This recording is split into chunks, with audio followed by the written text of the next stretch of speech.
So I'm standing with my right foot forward because that's where I've got my sword. What we're going to do is we're just going to take some basic gather steps or shuffle steps. Some people call them push steps. But the idea here is that my feet are never going to cross paths with each other. So my right foot is going to stay in front, and the foot that's closest to the direction I'm going to move is the one that moves first, if that makes sense. So because I'm moving forward and this right leg is closest to the direction that I want to move, that right leg moves first. So my stance gets wider than what it would have been. And then I'm going to gather my stance with my back step, right? So that forward movement again starts with that forward leg, wider than my stance, and then I gather, wider than my stance and gather. If we're going to take a retreating step, we're going to do the same thing. The leg that's closest to the back is my left leg, so that's the one that moves first. I step wider than my stance and then gather, wider than my stance and gather. One more. Okay. Now what we're going to do is we're going to move to the right and to the left with these gather steps. So if I move to the right, my right leg is closest in that direction, so I'm going to step wider than my stance and then gather. One more. If I move to the left, this leg is in that direction. 1, 2, 1, 2, and then one more. Okay. So pretty simple steps. My right leg stays in front. I'm going to move forward, backwards, right, and left, so that my movement in cardinal directions becomes pretty simple. It's always going to be wider than my stance and then back into my stance. It's a basic rule. I don't want my feet closer together than what my basic fighting stance would be. I don't want my feet to cross paths. And we'll get into some pivot steps and stuff like that later. But for now, those cardinal directions are just going to be those gather steps, forward, backward, right, and left. Okay. So once we've practiced that a couple of times, what we'll do is we'll switch legs. Left leg forward now. This typically is our shield hand. All right. So what I'm going to do is I'm going to take those same cardinal steps. I'm going to move forward, backwards, I'm going to move left, and I'm going to move right. Okay. So not a whole lot different. To me, it feels the same. This is the way I was used to fighting in boxing, Muay Thai, MMA. I always had my left hand out front for that jab. So this feels more natural for me than what it does to stand the other way. But I've gotten so used to doing it the other way now that it's no big deal. All right. So this is going to be a little bit different in the sense that my leg is going to pass the other. So instead of keeping my right leg in front and moving in those gather steps, we're going to take the right leg, leave it in position, and the left leg is actually going to pass and become the front leg. So just as if we're walking, but we're doing this in a position in which we're always ready and on balance. We want to train ourselves to have that space and actually kind of spread it a little bit so that we're about shoulder width apart, even when we're taking those steps down the beach, right? I don't want my feet to look like I just took a normal walk. So what we're going to do is we're going to start sword foot forward. We're going to take gather steps, or I'm sorry, passing steps. We're going to move in and out. So what we'll do is we'll start just like we're getting ready to fight. And when I take this passing step, I'm not going to stay on line like this and move straight forward, okay? I'm actually going to take a little bit of a zigzag step just off center line. And then whenever I go to take my next passing step, my right leg now passes the left leg, becomes the front leg again. And again, I'm a little bit off center line, okay? I'm going to take one more step in. Left leg passes, becomes the front, and my head is just off center line, okay? Now the same thing happens whenever we retreat. We're going to take that passing step. My left leg is going to pass the right and become the back leg now. I'm again keeping my head off center line, so I'm going to pass this way. Okay. Again, my front leg passes to become the back leg, and I pass my head off center line. So, one more. So, okay. All right. So we're going to go over our basic guards, which we've already talked about in here before. If you've been in here with me, we've already talked about them. And what I'm going to call the high onside, that's typically referred to as a hanging guard. I'm going to do that high onside guard. Then we're going to take this shoulder, we're going to take it across, and we're going to turn that thumb out this way, and that becomes our high offside guard or our high hanging guard, looking at you through that window right there, right? We've also got our blocks across the body. So I'm going to take my blade and push across the block here. I'm going to take my fingers and lead with the blade edge out this way to block this side of my body. And then whenever we've got somebody taking a shot at our legs, we're going to do one of two things. Number one, we're going to avoid, which means that I'm going to leave my gear right where it is, and I'm going to take that leg out of the equation, and then I'm ready to move right back in. Okay, that's the void. The other way we've got is what's called a septima block. That means that I'm going to block the strike with a strike. Okay, so that means that as his blade is going for my leg, I'm going for his blade and trying to intercept that before it actually strikes my leg. Okay, so again, what we're calling high onside, high offside, cross block, body block, septima, and void. Okay, so those are our basic blocks. Now, what we've done in here is we've gone through the 1 through 6, and we've added 7 as like the Molinet, the one that comes down from the top. What Homa does is he actually simplifies it a little bit. Instead of having 7 targets where we're going head, body, leg, what he's doing is he's going upper half, lower half. So that only is 2 zones on side, upper half, lower half. Okay, so he's kind of dividing at the waist, meaning that whenever he says a 1, it's anything upper body that's open, right? If I'm specific enough in on my 1 through 6 and I say 1, 2, that means head, body. But in this case, a 1, 1 could also be a head, body, depending on what's open. It can also be a head, head, depending on what's open, right?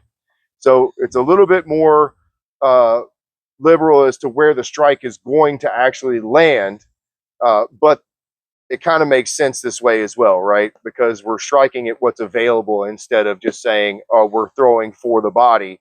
Well, what if he blocks the body? Well, throw the head. It's an upper body shot, right? So still counts. So we've got our 1, which is an upper body strike. We've got a 2, which is a lower body strike. Now our 3 is going to be the offside upper body. The 4 is going to be the offside lower body. And now the 5 becomes the vertical strikes straight to the top of the head. So we've got that high onside guard or that A-frame guard. We've got that OK grip. Our fingers are loose on that grip. And what we're going to do is we're going to start by cocking that hip back, turning all the way, and then throwing into that number 1. Okay, so that number 1 is cock back, pow. Whenever you throw, make sure it's a nice horizontal strike. I don't necessarily want the blade at an angle up or down, and I don't want to be reaching all the way out with a straight arm and swinging like it's a baseball bat. I want to bring that arm close to me like it's a serving tray, and then I want to use the torque of my upper body to really land a hard strike there again. Okay, so as I'm standing in my A-frame guard, cocking back, ready to throw, boom, and then I throw that number 1, and it's a good hard strike from there. Okay,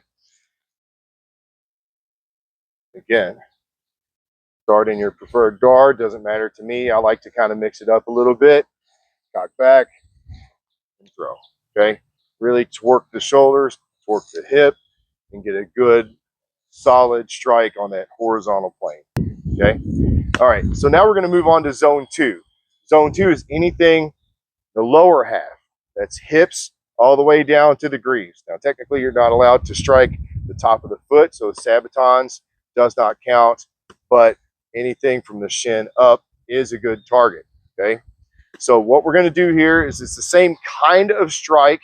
He's going to load up, and then whenever he throws, he's squatting down and changing levels, and it's the same style of torque with the shoulders, the same style of torque with the hips, but it's just changing levels whenever he does it. So instead of here and throwing where I'm staying up high and swinging down low, I'm going to torque and then drop as I'm throwing that strike. Bang. Okay. Ha. Torque up high, drop low, and strike.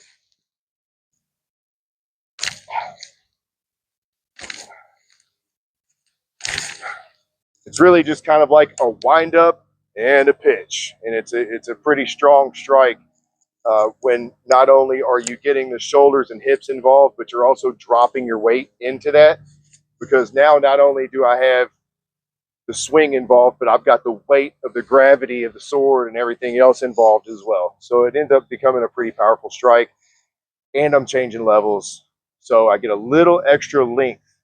If I was to swing here, I only get so close. If I drop low and swing, look at that. Right.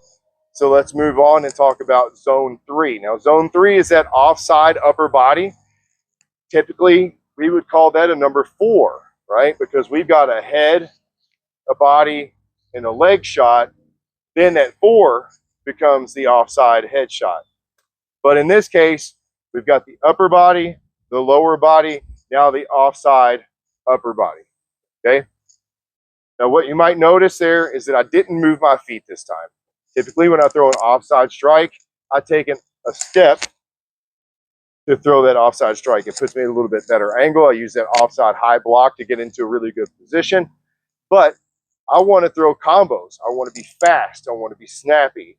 And that's not necessarily fast and snappy if I have to take the extra step to get here. Okay.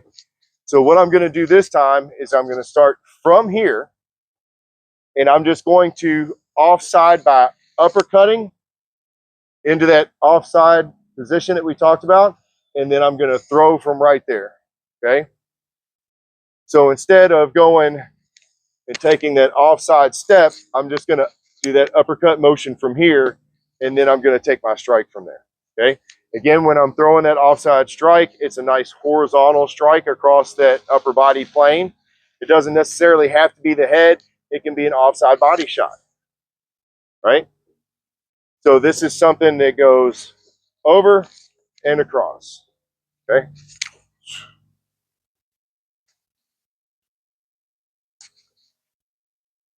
Okay. Then he's got his number 4. That's going to be the offside leg shot. Again, it's the same idea, that uppercut, okay?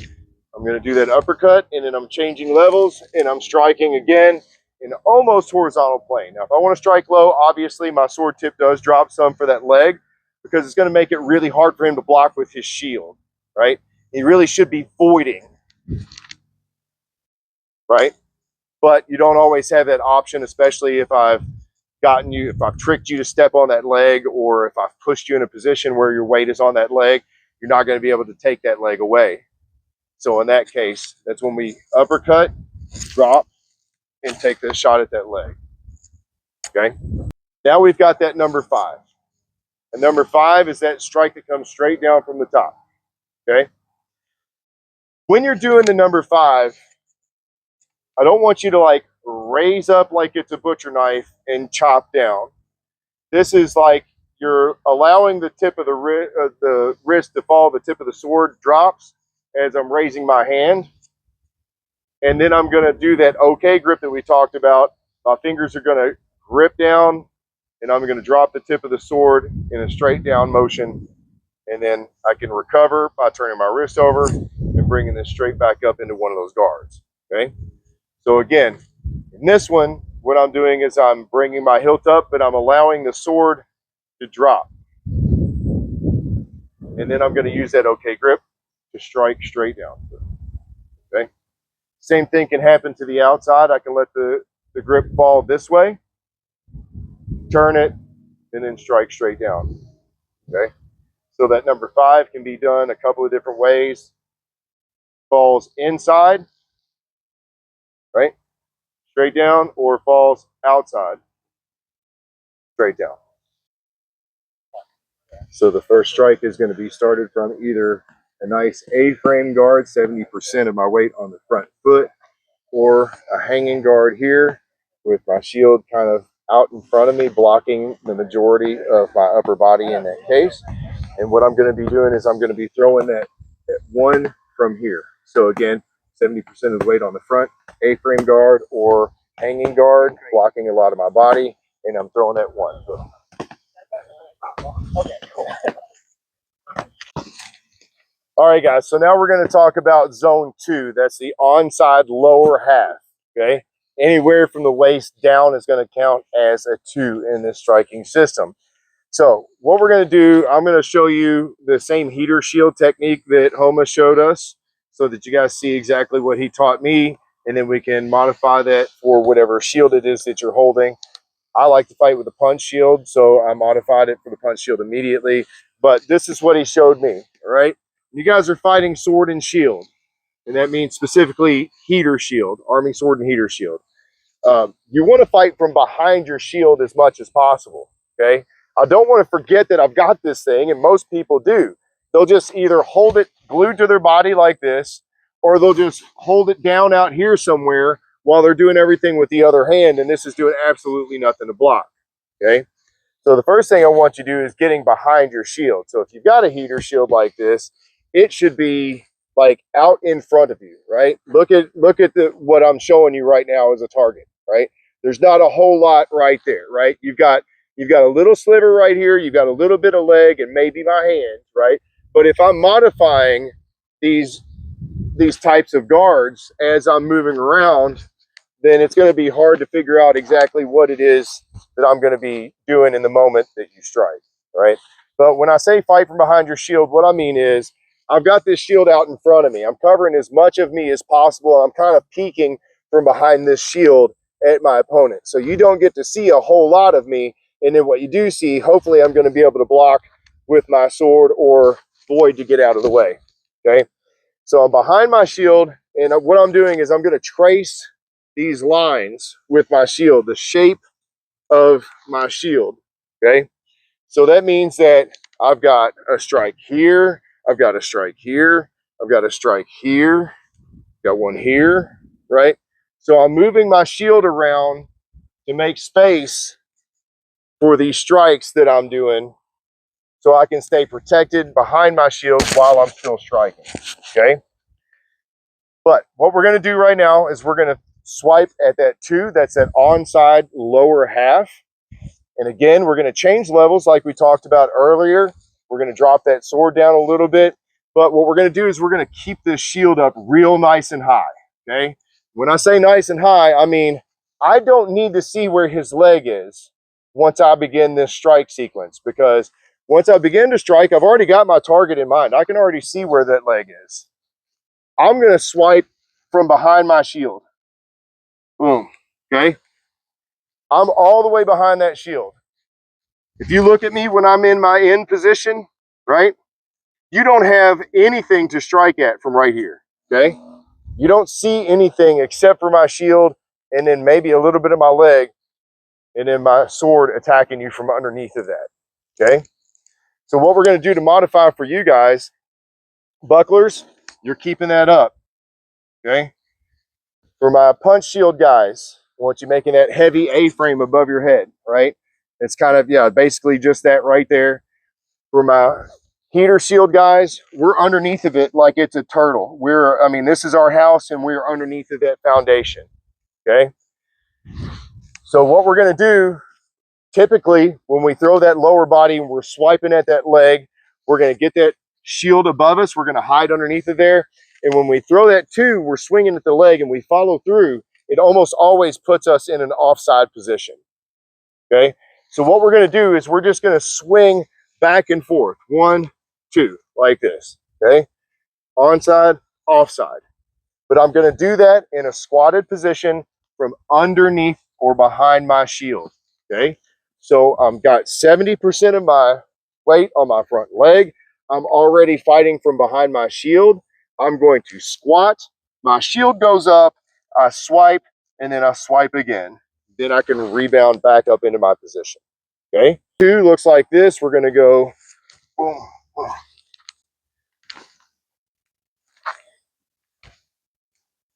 The defense to that is going to be the void, all right? When we do the void, I'm leaving my sword and my shield where they are. And I'm taking that 70% from my front leg. I'm launching off of that and then I'm putting almost all of my weight on that back leg, just a little bit leaning forward still, because what's going to happen is I'm going to go away, and then I'm planning on, boom, coming right back in, okay? But knowing that that second swipe at that leg probably coming, I need to stay away a little longer than what naturally feels like I need to, right? If you were just swinging at my leg once, I go, whoop, right back in. But if you're swinging twice, I'm going to have to go swing one, swing two, then step back in, okay? So sometimes voiding on that second one can be difficult. That's why we got to make sure that we have that enough of our weight on that front leg that when we void, we're able to stay in this position if we need to. And we can either retreat once more, or we can step back in and throw our repost combo. Okay, so let's go ahead and try that now. So this next combination, what we're going to do is we're going to throw a 1-2-2. Now, when we say 1-2-2, exactly, we can throw one up top, down low, and then we're going to retract and fire down low again. Okay, so what's going to happen is I'm going to come in up top like we were talking about before. I like my A-frame guard. Some people like this hanging guard. Doesn't matter to me which one you prefer, which one you start with. But what we're going to do is we're going to throw the one up top like we normally would. And then when I chamber back, what's going to happen is I'm going to retract my pommel and turn my wrist over, right? So I'm not going sword tip and then drawing the sword tip back like this. I'm going sword tip hits, I'm turning my wrist over, and I'm drawing my pommel back so that I'm loaded up for yet another strike. Just like we did that first one, this is the wind up, there's the pitch. Now to get back to that wind up, I turn my wrist over and I draw it back as I switch my shoulders back and I squat back into that hip position. Okay, so we're going to throw the one, boom, we're going to retract in this position. And then when I throw my two, I'm going to drop to get that extra length that we need for the two. I'm drawing back again, and then I'm going to throw another two. Boom. All right. So we start up top, one, draw back, squat, two, and then you can either stay squatted and throw another two. I like to kind of pump a little bit like I'm coming back up, because you never know whether that next one is going up or low, right? So what I do is I go 1, 2, 2 is how I throw it, okay? So it's just an extra squat in there, but it helps make them not know where the next shot is going to be, right? So I'm here in my A-frame guard, 70% of my weight on that front foot. I'm going to draw back for my one and throw, and then I draw back for my next one. I'm going to squat, throw my two, and then I kind of stand back up as I'm drawing back, and then I squat again for my second two. Okay. This can also be used as a feint, like we've talked about before with Dakota, where he'll draw here and start to throw like he's throwing a one, and then he squats and throws that two. All right, so this is kind of on that same line. Like, you don't know, yeah, you know I'm throwing onside, but you don't know if I'm throwing up or down. You don't know if I'm throwing high or low, one or two, right? So I'm starting in that high frame guard, 70% of the weight on the front foot, hiding behind my shield, got a good frame here. I throw my one, squat, two, two. Okay, so let's partner up. And what we're going to do this time, because we're throwing that double two, I want to rebound on that first one. So this time we're going to use that Septima block, okay? So remember that Septima block is I'm taking my sword, boom, and I'm meeting your sword down there, okay? So defensively, I'm going to block the first one with my sword across my body. The second one, I'm going to Septima block. And then the third one, I'm going to void. So it looks like this. 1, 2, 3. Okay? So let's grab our partners. Let's go real slow with it. Again, the strikes offensively are 1, 2, 2. And defensively, it's cross block, Septima block, void. All right? Go ahead and try that. So what we're going to do to get this dynamic movement is we're going to be using our passing steps while throwing strikes. Okay. So this is going to be a 1-4 combination, meaning that we're going to throw high onside upper body, and then we're going to throw low offside, right? But we're going to be using our footwork to do so. Okay. So in the first one, what we're going to do is we're going to do 1-4. Okay. On the one, we're going to do the same one that we've done before. I'm going to cock back with that elbow, twisting the shoulders back and cocking the hips. And I'm going to throw my one just like we'd done before. Now, when I'm throwing my one, what I'm going to do is I'm going to step through. I'm going to take a passing step. My left foot is going to now pass up my right leg. And remember, we're stepping off center. So I'm not walking directly towards my opponent, but I'm taking that off center head movement, right? Whenever I step that way. So I'm taking like a zigzag step. It's a passing step. So I'm throwing my one, and then from this one that I'm throwing, I'm now taking that passing offside step. And now what I'm going to do is I'm going to let that sword kind of drop down into that high offside guard position that we've talked about before. It's a really good blocking position. And then from here, I'm going to unwind my hips, unwind my shoulder, and I'm really going to lay into that offside shot. Okay. Now in this case, it's going to be an offside 4. So what we're going to do is we're going to throw the one, and then I'm going to take that passing step, load up that uppercut, and I'm going to throw at the legs on the offside. Okay. So this is going to be a high onside, passing step, low offside strike. Okay. Again, whenever you're doing your passing steps, I'm not walking directly towards my opponent, keeping my head on center line. But what I'm doing is I'm taking those zigzag steps towards my opponent so that my head is always off center line. So again, we're starting right foot forward. We're going to throw that strike one. And then as I do, I'm taking that zigzag offside step, loading up my block and my strike, and then I'm going to unload on that offside 4. Okay. All right. So again, on the 1-4, the one is just there to throw that strike and get us off center so that we can get that high block and throw down to that 4. Okay. Now this time what we're going to do is we're going to throw a 4-1. 4-1. Okay. So this time it's a little bit different, right? We're taking an offside 4 and throwing low, but then I've got to get to that onside 1. So notice I'm taking a passing step from my normal position. I'm taking that passing step and getting into that uppercut high block offside position, and then I'm swinging at that 4. Okay. To get from this position right here back into my 1, I'm going to take another passing step. My right leg passes. I'm going to step off center, draw my sword up into a high onside position, and then I'm going to torque everything into that 1. So again, it's 2 passing steps.